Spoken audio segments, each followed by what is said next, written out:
ये कहानी time loop पर होने वाली है, इसलिए वीडियो को पूरा देखें। तो कहानी की शुरुआत होती है और हमें ली नाम की एक कॉलेज स्टूडेंट को दिखाया जाता है। वो पुलिस को फोन करके बताती है कि 45 नंबर बस में धमाका होने वाला है। इसके बाद हमें उस बस को दिखाया जाता है जो सच में धमाके के साथ ब्लास्ट हो गया।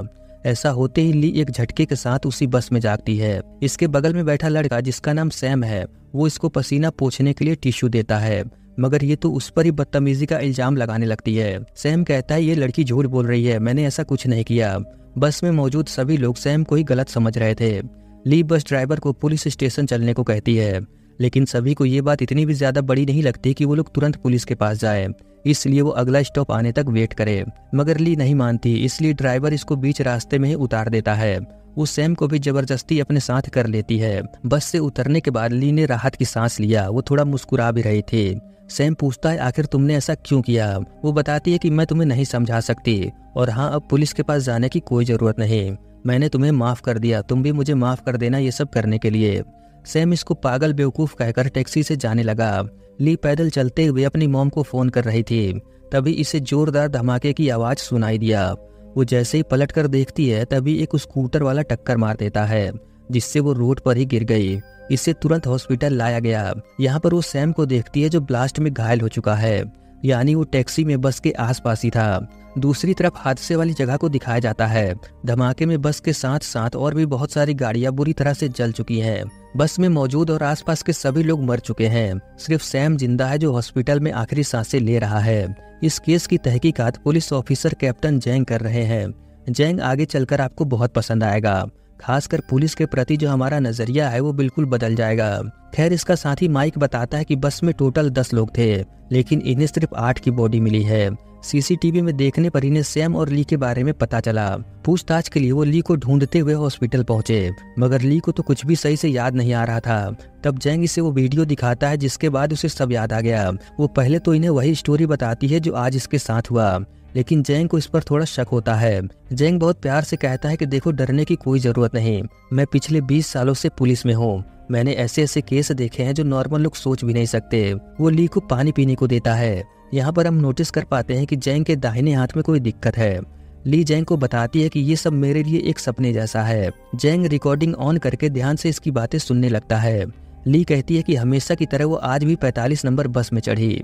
वो बस ड्राइवर को भी जानती है, वो बहुत अच्छा इंसान है। इसके बगल वाली सीट पर एक लड़का सो रहा था। ये थकी हुई थी इसलिए वो भी सो गई, लेकिन कुछ देर बाद इसको किसी के फोन बजने की आवाज सुनाई दिया। वो आसपास देखती है कि आवाज कहाँ से आ रहा है, लेकिन तभी अचानक बस में जोरदार धमाका हुआ और ये मर गई। मगर अगले ही पल वो फिर से उसी बस में जागी। इसे लगा कि वो सिर्फ सपना था, लेकिन इसे दर्द का एहसास हुआ जो ज्यादातर लोगों को नहीं होता। कुछ देर बाद इसे फिर से वही रिंगटोन सुनाई दिया। वो कुछ समझ पाती तभी धमाका हो गया। ये बकवास बातें सुनकर माइक से रुका नहीं गया। वो अंदर आकर ली को डांटते हुए कहता है कि हमारा टाइम बर्बाद मत करो। जैंग उसे शांत करते हुए बाहर इंतजार करने को कहता है। ली आगे बताती है कि जब वो तीसरी बार जागी तब इसे पूरा यकीन हो गया कि ये कोई सपना नहीं, इसलिए वो जबरदस्ती बस से उतरने की कोशिश करती है, मगर किसी कारण इमरजेंसी डोर नहीं खुलता और ना ही बस में मौजूद लोग इसकी बातों पर यकीन करते हैं। टाइम पूरा होते ही ये फिर से मर गई। अगली बार इसने बीमारी का नाटक बनाकर बस से निकलने का प्लान बनाया, लेकिन बस में एक औरत थी जिसके पास बहुत सारी दवाइयां हैं, इसलिए ये प्लान भी फेल हो गया। लेकिन ये सब करने में ली ने पता लगा लिया था कि वो ब्लास्ट क्यों हो रहा है। एक डिलीवरी बॉय को बचाने के चक्कर में बस ऑयल टैंकर से जाकर टकरा जाती है। ये बात सुनते ही जैंग अपने साथियों से कंफर्म करता है। एक्सीडेंट होने का तरीका बिल्कुल मैच हो रहा था, लेकिन ये कैसे हो सकता है। ली जैंग से पूछती है क्या आपको मुझ पर यकीन हो रहा है। जैंग कहता है नहीं, लेकिन तुमने जो ब्लास्ट होने का कारण बताया वो बिल्कुल सही है। ली कहती है मैं झूठ नहीं बोल रही, आपको लगता होगा कि मैं पागल हूँ, लेकिन मेरा यकीन कीजिए मेरे साथ बार बार वही सब कुछ रिपीट हो रहा है। जैंग कहता है तुम्हारे कहने का मतलब है कि तुम एक टाइम लूप में हो, जैसा मूवीज में होता है। अब ली सोचती है शायद इसके ही सर में चोट लगने की वजह से इसको गलतफहमी हो रहा है। तभी जैंग को इसके साथी का फोन आता है जो खबर देता है कि सैम जो बस से उतर गया था अब वो नहीं रहा। फिर हमें सैम के नजरिए से दिखाया जाता है जब वो ली को पागल कह के जा रहा था।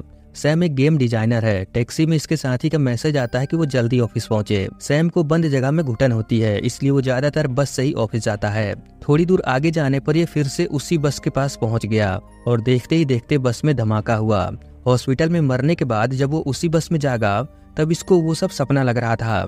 लेकिन जब उसने अपने बगल वाली सीट पर ली को देखा तब वो हैरान हो गया। वो ली से पूछता है क्या हम पहले कभी मिले हैं। ये सुनकर ली के चेहरे पर चमक आ गई। ली उसे बताती है कि हाँ, हम पहले इसी बस में मिल चुके हैं। मैंने तुम पर गलत इल्जाम लगाया था, तुम टैक्सी से चले गए और फिर हम हॉस्पिटल में मिले। ये सुनकर तो सैम को पसीना आ जाता है। उसे समझ नहीं आता कि इसके सपने के बारे में उसको कैसे मालूम। ली बताती है ये कोई सपना नहीं बल्कि कुछ ही देर में ब्लास्ट होने वाला है। चूंकि सैम पिछली बार का दर्द अभी भूला नहीं, इसलिए वो जबरदस्ती बस से उतरने लगा, लेकिन बस में मौजूद बाकी पैसेंजर ऐसा नहीं करने देते और इन्हीं लड़ाई झगड़े के बीच फिर से ब्लास्ट हो गया। अगली बार जब सैम जागा तब ली पूछती है क्या तुम्हें यकीन हुआ या नहीं। इस बार वो बस का कांच तोड़कर बाहर निकलने की कोशिश करता है, मगर बस में एक पहलवान टाइप का आदमी था जो इसे पागल समझकर पकड़ लेता है। सैम सबको बताता है लेकिन कोई भी इस पर यकीन नहीं करता। अगली बार जागने पर ली बताती है कि ये सब करने का कोई फायदा नहीं, हमें बचने के लिए कोई और रास्ता ढूंढना होगा। सैम को तो अभी भी यकीन नहीं था कि वो किसी टाइम लूप में फंस गया है।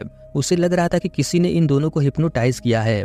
ली कहती है शायद ऐसा होता, लेकिन प्रॉब्लम ये नहीं है, तुम इसलिए टाइम लूप में हो क्योंकि पिछली बार मैंने तुम्हें बस से उतार लिया था। अगर हम बाकी लोगों को भी बचा लेते हैं तब शायद ये लूप खत्म हो जाएगा। सैम पूछता है लेकिन ये हम करेंगे कैसे। ली कहती है मैं जानती हूँ बस ब्लास्ट क्यों होता है, अगर हम किसी तरह बस को लेट करवा दें तब वो एक्सीडेंट नहीं होगा। इनका प्लान तो अच्छा था, वो फिर से बीमार होने का नाटक करती है, मगर वो भूल जाती है कि इनके साथ एक ओल्ड लेडी है जिसके पास मेडिसिन है। इस तरफ उस टैंकर को दिखाया जाता है जो काफी स्पीड से आ रहा है।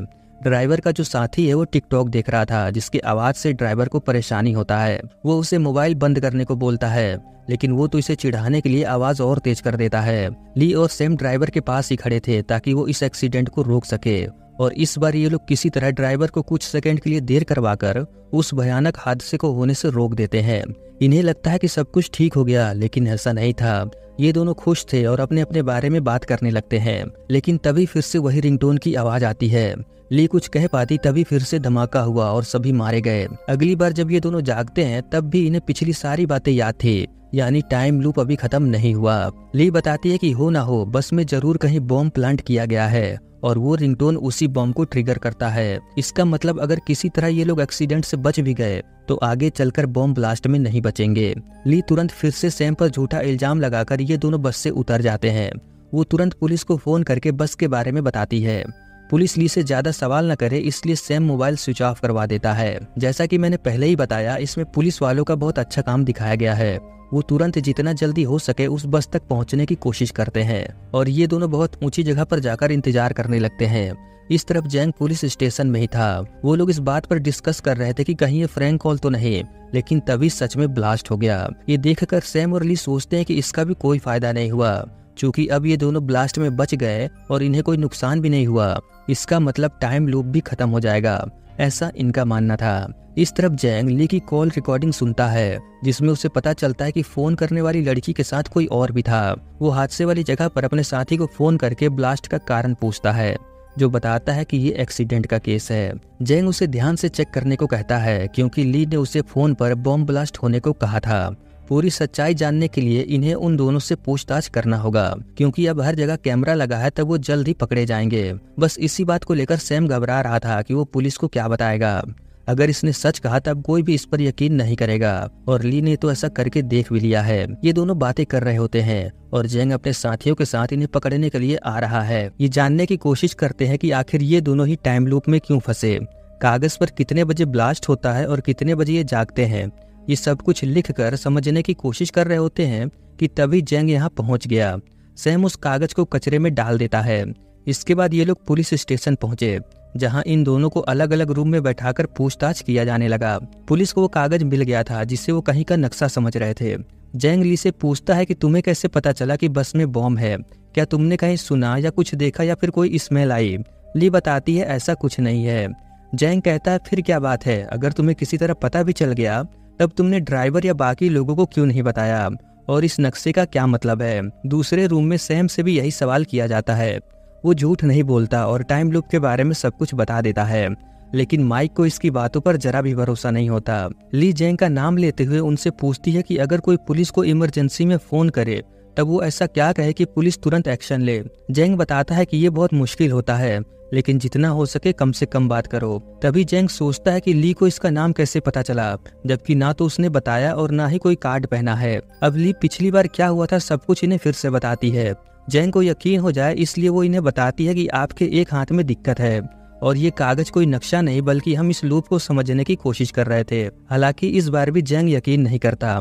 इन दोनों का ब्लड जांच किया जाता है कि कहीं ये ड्रग तो नहीं लिए, लेकिन रिपोर्ट में ऐसा कुछ नहीं आता। इतनी देर में पुलिस वालों ने इन दोनों के बारे में सब कुछ पता लगा लिया है और एक बात, हादसे वाली जगह पर इन्हें बम होने का सबूत भी मिल गया है। अब पुलिस वालों को समझ नहीं आता कि वो क्या करें, क्योंकि सैम और ली की हर बात सच हो रही है, लेकिन ये सब टाइम लूप के कारण हो रहा है, ये मानना अभी भी मुश्किल है। थोड़ी देर बाद ली सो जाती है, लेकिन ऐसा होते ही वो फिर से उसी बस में जागी। इसके बगल में सैम भी था जो अभी सो रहा है।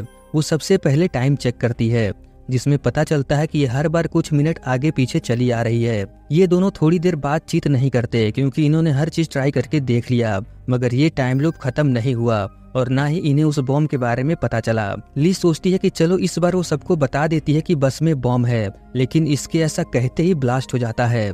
इसका मतलब जिसने भी बॉम्ब रखा है या तो वो इसी बस में है या फिर वो इन्हें देख और सुन सकता है। इसलिए अब इन्हें एक एक करके सभी पैसेंजर को चेक करना होगा। सैम नोटिस करता है कि बस में सबसे पीछे एक लड़का बैठता है जो अपना चेहरा छुपा कर रखता है, लेकिन अभी वो बस में नहीं था। अगले स्टॉप पर वो बस में चढ़ा और ये दोनों उतर गए। ली तुरंत पुलिस को फोन करके बॉम्ब के बारे में बता देती है। सैम को ये आइडिया अच्छा नहीं लगता, इसलिए वो ली से दूर ही रहता है ताकि सीसीटीवी में वो इसके साथ नजर न आए। इधर पुलिस को खबर मिलते ही वो रोड ब्लॉक करके सभी को चेक करने लगते हैं। माइक और कुछ पुलिस वाले बस की तलाशी लेने के लिए सभी को एक एक करके उतरने को कहते हैं, मगर एक आदमी तुरंत बोरी में रखा सामान सही करने लगता है। माइक उसे रोकने के लिए भागता है, लेकिन तभी ब्लास्ट हो गया। जेंग थोड़ी दूर आगे वेट कर रहा था।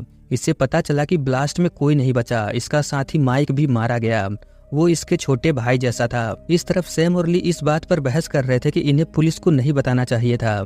ली सैम को यहाँ से जाने को कहकर पुलिस को फोन कर देती है ताकि वो इसे लेकर जाए, क्योंकि छुपने से कोई फायदा नहीं, पुलिस इसे ढूंढ ही लेगी। सैम कहीं बैठकर लैपटॉप में बस धमाके की न्यूज देख रहा था। इधर ली से पूछताछ हुआ और उसने वही सब फिर से बताया। जेंग को यकीन नहीं होता कि इसको इन लोगों के बारे में इतना कैसे मालूम। वो ली को बताता है कि माइक भी उस धमाके में मारा गया। ये जानकर ली को बहुत दुख होता है। वो जेंग से माफी मांगती है कि ये सब उसकी गलती है, अगर इसने पुलिस को फोन न किया होता तो ऐसा कुछ ना होता। जेंग कहता है तुमने बिल्कुल सही किया, हर नागरिक को जिम्मेदार होना चाहिए, लेकिन अब सच बताओ तुम्हें कैसे मालूम चला। ये सीसीटीवी में सैम की वीडियो दिखाकर पूछते हैं कि वो इसे जानती है क्या। ली ने सोचा कि अगर ये बताएगी तब वो सैम को पकड़ लेंगे, इसलिए वो झूठ बोल देती है, लेकिन तभी दूसरी तरफ से सैम इसे फोन कर देता है। जेंग स्पीकर ऑन करके बात करने को बोलता है। सैम पूछता है कहाँ हो तुम। ली कहती है दोबारा फोन मत करना, मैं तुमसे ब्रेकअप करती हूँ। सैम कहता है अच्छा मैं समझ गया, तुम परेशान मत हो और सो जाओ, सब ठीक हो जाएगा।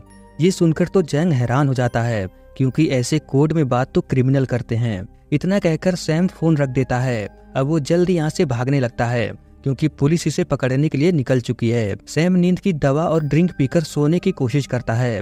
तब तक जेंग इसे ट्रैक करके यहाँ पहुँच गया। वो इसे पुलिस स्टेशन ले जा रहे थे। सैम नशे में कहता है कि मुझे दोबारा उस बंद कमरे में नहीं जाना। थोड़ी देर बाद वो पुलिस की गाड़ी में ही सो जाता है और दूसरी तरफ ली भी सो गई। इस बार ली फैसला करती है कि अब वो पुलिस को फोन नहीं करेगी। उस बॉम्बर को ढूंढने के लिए ये दोनों लड़ाई का नाटक करके उस लड़के के पास आकर बैठ जाते हैं। मौका पाकर सैम उसका बैग चेक करने की कोशिश करता है, लेकिन तभी समय समाप्त हो गया।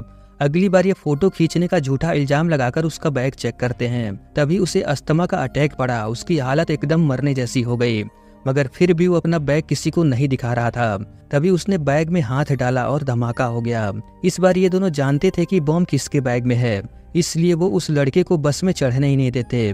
बैग चेक करने पर इन्हें पता चला कि उसमें तो बिल्ली है, क्योंकि पालतू जानवरों को बस में लाना मना था, इसलिए वो छुपाकर ले जा रहा था। बॉम्ब ना मिलने पर ये बहाना बनाते हैं कि इनका बैग चोरी हो गया, जो इसके जैसा ही था। ये लोग बात कर ही रहे होते हैं कि तभी ब्लास्ट हो गया। इसका मतलब साफ था कि बॉम्ब किसी और के पास है। ली पता नहीं क्या सोचकर मुस्कुराने लगी। पूछने पर वो बताती है कि देखो मैंने तुम्हें बस से उतारा, तब तुम मेरे साथ इस टाइम लूप में फंस गए और अब हमने उस लड़के को बचा लिया। इसका मतलब अब वो भी हमारे साथ इस टाइम लूप में फंस जाएगा। अगर ऐसा हुआ तब हम एक टीम की तरह उस बॉम्बर को ढूंढ पाएंगे। सैम कहता है मुझे तो ऐसा नहीं लगता। इस तरफ उस लड़के को न्यूज में पता चलता है कि जिस बस में ये जाने वाला था वही ब्लास्ट हुआ है। तब ये अपने आप को बहुत लकी समझता है और मन ही मन सैम और ली को थैंक यू कहता है। बस में जितने भी लोग मारे गए उनके परिवार वाले पुलिस स्टेशन आए हुए थे। तभी वो लड़का इन्हें ढूंढते हुए यहाँ पहुंच गया। वो इनसे पूछता है क्या तुम लोगों को मालूम था कि बस ब्लास्ट होने वाला है, जिस पर ये मना करते हैं, मगर इनके चेहरे पर साफ साफ दिखाई दे रहा था कि ये झूठ बोल रहे हैं। इसलिए वो लड़का पुलिस को फोन करने जा रहा था। ली उसे रोकते हुए कहती है कि ये समझाना बहुत मुश्किल है, लेकिन हाँ ये हम जानते थे कि ब्लास्ट होगा। पूरी बात समझने के लिए वो इन्हें अपने घर ले आता है। असल में ये घर इसका नहीं बल्कि किराए पर लिया है, वो भी घर वालों से छुपाकर, क्योंकि इसकी मॉम को बिल्लियां पसंद नहीं। खैर ये दोनों इसे समझाना शुरू करते हैं ताकि कल जब ये भी टाइम लूप में आएगा तब इसे समझाना नहीं पड़ेगा। सारी बातें सुनकर वो तुरंत यकीन कर लेता है। असल में उसने इस तरह की बहुत सारी फिल्में देखी हैं और इस पर रिसर्च भी किया है। जाते समय ली पूछती है अगर कल तुम्हें कुछ याद न रहे तब मैं तुम्हें कैसे यकीन दिलाऊं। वो लड़का कहता है तुम मेरा पूरा नाम लेना, मैं यकीन कर लूंगा। इसका नाम वैसे तो बहुत बड़ा था लेकिन शॉर्ट में लूडी है। इसके बाद लूडी अपने घर चला आता है और ये दोनों एक होटल में जाकर रुकते हैं। लूडी की मॉम को इसके कपड़ों पर बिल्ली का बाल मिला, जिस पर वो इसे डांटने लगी। लूडी रोने लगा क्योंकि आज वो मरते मरते बचा और अगर ये मर गया होता तब इसकी बिल्लियों का कौन ख्याल रखता। इस बात से वो और भी दुखी था। वो अपने कमरे में जाकर आज जो कुछ भी हुआ सब कुछ अपनी डायरी में लिखने लगा। दूसरी side police CCTV footage check कर रही थी। उन्हें थोड़ा अजीब लगा, इसलिए वो लूडी को फोन करके पुलिस स्टेशन आने को कहते हैं। वो अपने डैड के साथ पुलिस के पास पहुंचा। घर में उसकी मॉम ने डायरी चेक किया तब वो बहुत डर गई। इस तरफ होटल में ली और सैम इंटरनेट पर सबूत ढूंढ रहे थे। इन्हें उस आदमी के बारे में पता चला जिसके पास एक बोरा है। वो एक्सीडेंट के जुर्मों में जेल में था, जो अभी अभी छूटा है। तभी इन्हें भी पुलिस का फोन आया। लूडी से जब पूछताछ हुआ तब उसने वही बताया जो जरूरी था। टाइम लूप या बॉम्ब के बारे में इसने कुछ भी नहीं कहा, मगर जेंग समझ जाता है कि वो पूरी बात नहीं बता रहा। ये ली और सैम से भी पूछताछ करते हैं। तभी यहाँ लूडी की मॉम वो डायरी लेकर चली आई, जिसे देखने के बाद ये तीनों लोग झूठे साबित हो गए। अब यहाँ से आगे बस में मौजूद उन सभी पैसेंजर की बैक स्टोरी दिखाया जाएगा, जिन्हें हम बहुत शॉर्ट में जानेंगे। सबसे पहले ये आदमी जिसके पास एक बोरा था, हमें लगता है कि शायद उसके पास ही बॉम्ब है, लेकिन वो तो अपने बेटे से मिलने जा रहा था और उस बोरे में तरबूज थे जो इसके बेटे को बहुत पसंद है। दूसरा ये आदमी जिसके पास एक बड़ा सूटकेस था, इन्हें लगता है कि जरूर वही बॉम्बर होगा, लेकिन किसी तरह जब वो सूटकेस देखते हैं तब उसमें घर का सामान था।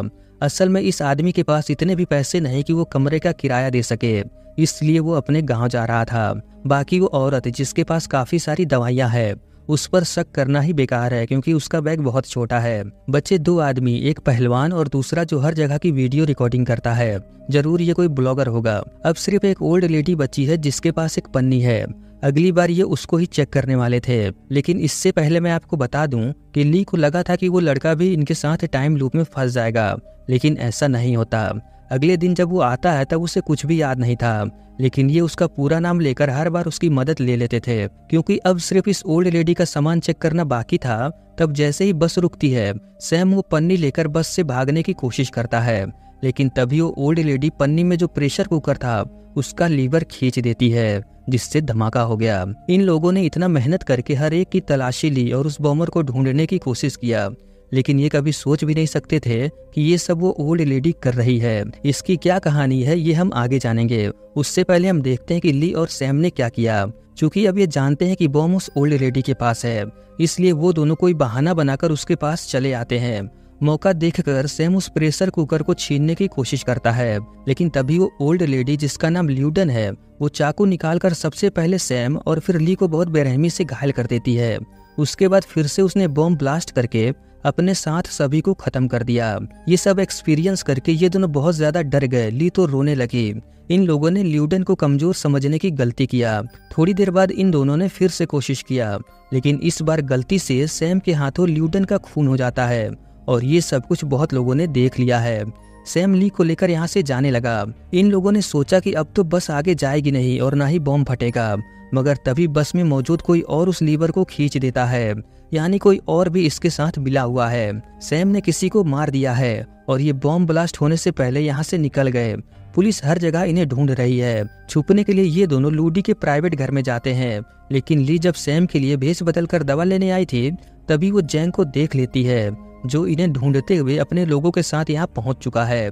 फिर सैम ली को लेकर अपने दोस्त के घर आया। यहाँ भी थोड़ी देर ही रुके और ल्यूडन के बारे में जितना हो सके पता लगाया। खैर अगली बार जब ये जागते हैं तब मोबाइल में लिखकर बाकी लोगों को बताते हैं कि इन्हें क्या करना है, लेकिन मदद करने की बजाय वो लोग तो डर के मारे बस से उतरने लगे। ये देखकर वो समझ जाती है कि कुछ गड़बड़ है और वो लीवर खींच देती है।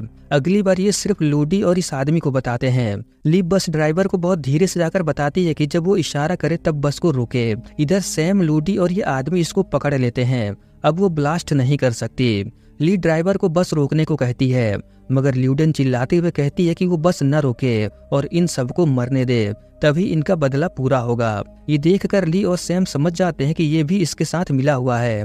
असल में ये दोनों पति पत्नी हैं। इस बार ली डायरेक्ट बस ड्राइवर से जाकर पूछती है कि ये दोनों ऐसा क्यों कर रहे हैं, मगर ये कुछ नहीं कहता और ल्यूडन धमाका कर देती है। इस बार ये बस से उतरकर ड्राइवर और उसकी पत्नी के बारे में पता लगाते हैं। सबसे पहले वो बस स्टैंड जाकर ड्राइवर का एड्रेस लेते हैं। उसके एक जानने वाले से पूछताछ पर इन्हें पता चला कि वो ड्राइवर जिसका नाम वैंग है वो तो बहुत अच्छा इंसान है, लेकिन उसकी पत्नी थोड़ी पागल सी है। अब इन्हें जानना था कि वो दोनों ऐसा क्यों कर रहे हैं, आखिर उनके साथ ऐसा क्या हुआ। ये जानने के लिए इनके पास सिर्फ एक ही रास्ता था। वो तुरंत पुलिस के पास जाकर जैंग को शुरू से लेकर अभी तक जो कुछ भी हुआ सब बता देते हैं। हालांकि पुलिस को इन पर यकीन नहीं, लेकिन इन लोगों ने जो कुछ भी बताया वो सब सच था। इसलिए पुलिस वाले वैंग के बारे में पता लगाते हैं। इन्हें पता चला कि आज से 5 साल पहले वैंग की बेटी का इसी रोड पर एक्सीडेंट हुआ और उस वक्त वही टाइम हो रहा था जिस वक्त बम ब्लास्ट होता है। बस के सीसीटीवी में दिखाई दे रहा था कि वो लड़की जबरदस्ती बस से उतरने की कोशिश कर रही थी और जल्दबाजी में जब वो बस से बाहर निकली तब उसका एक्सीडेंट हो गया। जिस बस से एक्सीडेंट हुआ उस ड्राइवर को छोड़ दिया गया, क्योंकि देखा जाए तब उसकी गलती नहीं थी। इस बार सैम जैंग का पर्सनल नंबर ले लेता है। बस में वापस आने पर ये उस लेडी का फोटो खींचकर सारी डिटेल के साथ जैंग को मैसेज कर देते हैं। इसके बाद ये बस को किसी तरह लेट करवाते हैं। पुलिस तुरंत अगले स्टॉप पर सिविल ड्रेस में आकर खड़े हो गए, लेकिन इस बार वैंग का काफी टाइम सैम और ली ने बर्बाद कर दिया, इसलिए वो बस को अगले स्टॉप पर नहीं रोकता। असल में जहां इसकी बेटी का एक्सीडेंट हुआ वहीं पहुंचकर बम ब्लास्ट करना इनके प्लान का हिस्सा था। इसकी बेटी की स्टोरी क्या है ये हमें थोड़ी देर में पता चलेगा। खैर पुलिस वाले पूरे रोड को ब्लॉक करके बस को रोकने की कोशिश करते हैं और किसी तरह वो ऐसा कर भी लेते हैं। क्योंकि अब समय बहुत कम था, सैम तुरंत बस का कांच तोड़कर उस बम को जैंग को फेंकने के लिए देता है। जैंग ने बहुत बहादुरी से उस बम को पानी में फेंका, लेकिन वो ब्लास्ट हो गया। इस ब्लास्ट में जैंग बहुत बुरी तरह से घायल हो गया और इस बार कोई भी नहीं मरा। अब जबकि वैंग और उसकी पत्नी पकड़े गए तब उनसे पूछा जाता है कि ये लोग ऐसा क्यों कर रहे थे, मगर ये कुछ भी बताने से इनकार कर देते हैं। कुछ देर बाद इन्हें पता चला कि जैंग नहीं बच पाया। उसका साथी माइक इन दोनों से पूछता है कि इन्हें बॉम्ब के बारे में और जैंग का पर्सनल नंबर कैसे मिला। चूंकि अब इन्हें पता है कि अगर ये कुछ भी कहेंगे तब भी कोई इन पर यकीन नहीं करेगा और शायद इस बार टाइम लूप खत्म हो गया, क्योंकि बस ब्लास्ट नहीं हुआ। लेकिन मैं बता दूं कि ऐसा नहीं है, अभी कुछ और होना भी बाकी है। खैर इसके बाद हमें वैंग को दिखाया जाता है, जो अपना मोबाइल गाड़ी में भूलकर किसी काम से चला जाता है। इसकी बेटी का कई बार फोन आया, लेकिन वो तो यहाँ था ही नहीं। कुछ देर बाद जब वो वापस आया तब इसे पुलिस स्टेशन आने को कहा गया। असल में इसकी बेटी का एक्सीडेंट हो चुका है। ल्यूडन बहुत सदमे में थी। इनका कहना था कि जो भी इस एक्सीडेंट का जिम्मेदार है उसे सजा मिले, लेकिन ऐसा नहीं हो सकता क्योंकि ये सिर्फ एक नॉर्मल एक्सीडेंट है। ल्यूडन वैंग पर ही इल्जाम लगाती है कि अगर इसने फोन उठा लिया होता तब शायद इनकी बेटी जिंदा होती। इसके बाद हमें प्रेजेंट में दिखाया जाता है कि ली की टीचर हॉस्पिटल में इससे मिलने आई है। बातों ही बातों में ये लोग वैंग की बेटी के बारे में बात करते हैं। टीचर बताती है कि उस समय कैसा माहौल था। वो इन्हें एक ग्रुप के बारे में बताती है जिसमें उस वक्त के सभी स्टूडेंट थे। एक्सीडेंट के बाद एक पोस्ट पर लिखा था कि आजकल बस में जाना सेफ नहीं, क्योंकि उसमें बदतमीजी होती है। आखिर उसने ऐसा क्यों लिखा, पता लगाने के लिए ये लोग माइक को लेकर उसके घर पहुंचे। पहले तो वो डर गई, लेकिन इसे बताया गया कि इसे कुछ नहीं होगा। तब वो बताती है कि उस दिन क्या हुआ। इसके बाद हमें फ्लैशबैक दिखाया जाता है। वैंग की बेटी इसी 45 नंबर बस में सफर कर रही थी। यहाँ पर ये लड़की भी थी जो अपनी सेल्फी ले रही है। तभी वो देखती है कि एक आदमी वैंग की बेटी के साथ बदतमीजी कर रहा है। ऐसा करते हुए ये उसका फोटो खींच लेती है, मगर वो आदमी इसे देख लेता है। डर के मारे वो अगले स्टॉप पर उतर गई। ये पुलिस के पास जाने वाली थी, मगर फोन पर इसकी मॉम समझाती है कि इन्हें इस लफड़े में नहीं पड़ना चाहिए। घर आकर वो इस फोटो को पोस्ट करने वाली थी, लेकिन फिर वो ऐसे ही सिमिलर पोस्ट देखती है जिसमें इसको पता चलता है कि ऐसे मामले में कोई सपोर्ट नहीं करता, उल्टा पोस्ट करने वाले को ही गालियां पड़ती है। इसलिए वो पोस्ट नहीं करती, मगर वो फोटो इसने क्लाउड पर सेव किया है। प्रेजेंट में वो इन्हें वही फोटो दिखाती है। ये उसका क्लाउड पासवर्ड याद कर लेते हैं ताकि ये इस फोटो को कहीं भी ओपन कर सकें। अगली बार सिर्फ ली जागती है, सैम किसी कारण नहीं जागता। पिछले और भी कई लूप में सैम कभी कभी देर में जागता था, इसलिए ली ज्यादा परेशान नहीं होती। वो तुरंत बस की फोटो खींचकर सारी डिटेल्स के साथ जैंग को मैसेज कर देती है, फिर बाकी लोगों को मैसेज दिखाकर उन्हें भी रेडी करती है। इस तरह पुलिस रोड ब्लॉक करके बस का पीछा करने लगे। बस के अंदर मौका पाकर इन लोगों ने ल्यूडन को पकड़ लिया। बम फटने में कुछ ही देर बचा था। वैंग बस को फुल स्पीड से भगाने लगा, मगर पुलिस ने आगे रास्ता बंद किया था। वैंग बहुत कोशिश करता है आगे जाने की, मगर नहीं जा पाता। फिर वो प्रेशर कुकर का हैंडल खींचने वाला था, मगर तभी ली उसे फोटो दिखाकर बताती है कि आपकी बेटी को पूरा इंसाफ मिलेगा। तब तक जैंग भी बस के अंदर आ जाता है।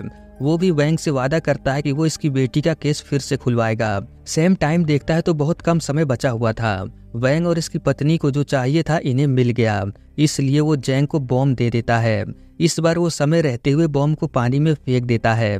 इस बार किसी की जान नहीं गई और ना ही कोई गंभीर रूप से घायल हुआ। इन दोनों को अरेस्ट कर लिया गया। यहाँ पर ल्यूडन अपनी बेटी की आत्मा को देखती है जो खुश दिखाई दे रही थी। असल में उस दिन हुआ ये था कि वो आदमी जो पिछले कई दिनों से इसको परेशान कर रहा था, उसने आज भी किया। ये सभी को बताती है, मगर किसी को कोई फर्क नहीं पड़ता। इसलिए उसने अपने डैड को फोन किया, लेकिन इसने भी फोन नहीं उठाया। और जब वो किसी तरह जल्दबाजी में बस से बाहर आई तब उसका एक्सीडेंट हो गया। इस दुख में ये दोनों अपना मानसिक संतुलन खो बैठे। इन्होंने 5 साल इंतजार करने के बाद ऐसा प्लान बनाया कि वो उसी 45 नंबर बस को ब्लास्ट करके मर जाएंगे, साथ ही उन पैसेंजर को भी मार देंगे जो सिर्फ अपने काम से काम रखते हैं। अगर उस दिन बस में किसी ने भी इसकी बेटी की मदद किया होता तब ऐसा नहीं होता। खैर, प्रेजेंट में हम देखते हैं कि जैंग इन दोनों से सवाल करता है कि तुम्हें मेरा पर्सनल नंबर और इतनी जानकारी कैसे मिला। ये दोनों कहते हैं कि ये समझाना थोड़ा मुश्किल है। जैंग कहता है कोई बात नहीं, जब भी तुम्हारा मन करे तब आकर बता सकते हो, और वैसे भी तुम जैसे जिम्मेदार लोग मुझे बहुत पसंद है। अब यहाँ पर कुछ लोग ये सोचते हैं कि जैंग भी लास्ट में मर गया था, इसलिए वो भी टाइम लूप में है, मगर मेरे हिसाब से ऐसा कुछ नहीं होता। अगर आप पुलिस को कुछ भी जानकारी देते हैं तब मुद्दा वो नहीं होता कि आपके पास जानकारी कैसे आई। जरूरी ये है कि जो बताया जा रहा है वो कितना सच है। इसलिए जैंग इन्हें इतनी आसानी से जाने देता है। अगर कभी सैम और ली इसे सच भी बताते हैं तब वो इन पर यकीन करेगा या नहीं, वो तो इसके ही ऊपर है। खैर, इसके बाद सैम और ली अपने अपने घर आकर सो जाते हैं। इन्हें पूरी उम्मीद थी कि इस बार ये लूप खत्म हो जाएगा। इसके बाद हमें एक नया सवेरा दिखाया जाता है। सैम अपने बिस्तर पर जाकर बहुत खुश हुआ। आखिरकार ये टाइम लूप खत्म हो ही गया। वो ली को गुड मॉर्निंग मैसेज भेजता है। इतने दिनों से ये लोग इस टाइम लूप में रहकर एक दूसरे को पसंद करने लगे हैं। पुलिस ने सभी पैसेंजर को धन्यवाद देने के लिए प्रोग्राम रखा था। सभी लोगों को स्टेज पर बुलाकर इनका सम्मान किया जाता है। साथ में सभी को करीब 3.5 लाख रुपए का चेक भी दिया गया। इसके बाद हमें उस आदमी को दिखाया जाता है। वो अपने ऑफिस में था, इसे अरेस्ट कर लिया जाता है। जेल में वैंग उस आदमी को देखकर खुश था। साथ में ऐसा लग रहा था जैसे वो उसे जेल में और सजा देगा। खैर, इसके बाद हमें उन सभी लोगों को फैमिली के साथ दिखाया जाता है जो बहुत खुश है। ये तरबूज लेकर अपने बेटे के ऑफिस पहुंचा, जहां बाकियों ने भी तरबूज खाया। लूडी ने अपनी मॉम को मना लिया, अब उन्हें बिल्लियों से कोई परेशानी नहीं। ये आदमी जिसके पास कोई काम नहीं था, अब उसने डिलीवरी बॉय का काम शुरू किया है। ऐसे ही करके उन सभी की हैप्पी लाइफ दिखाया जाता है। लास्ट में सैम और ली वैंग की बेटे की कब्र पर फूल चढ़ाने आए हुए थे। आगे चलकर ये दोनों शादी कर लेंगे और इसी के साथ ये सीरीज यहीं पर खत्म हो जाता है। फुल सीरीज आपको यूट्यूब पर ही देखने को मिल जाएगा, लेकिन मैं बता दूं कि अभी तक ये हिंदी में नहीं आया। बाकी इसकी कहानी बहुत अच्छा है। जितने भी सपोर्ट रोल में थे उनका काम भी बहुत बढ़िया था। एक ऐसी ही और कहानी है, उसमें बहुत सारे लोग ट्रेन से फ्यूचर में पहुंच जाते हैं।